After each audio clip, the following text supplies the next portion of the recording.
जालन्यात बंदी असलेल्या प्लास्टिक विक्री दुकानावर पालिकेची कारवाई।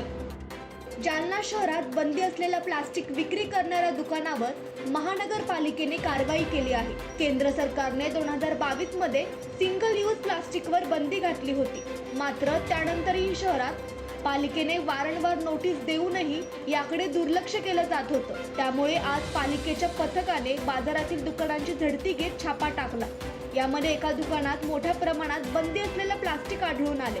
त्यानंतर पालिकेने हे सर्व प्लास्टिक जप्त करत दुकान विक्री चालकावर कारवाई केली आहे। आता बघा, केंद्र सरकारने साधारणतः 2022 मध्ये सिंगल यूज प्लास्टिक बॅन केलेले आहे। तेव्हापासून जालना महानगरपालिकेने शहरामध्ये प्लास्टिक बॅन करण्यासाठी पेपर आउट केले होते, न्यूज दिले होते, नोटीस दिल्या होत्या, पण तरी सर्रास प्लास्टिकचा वापर जो आहे तो इथे केला जातो।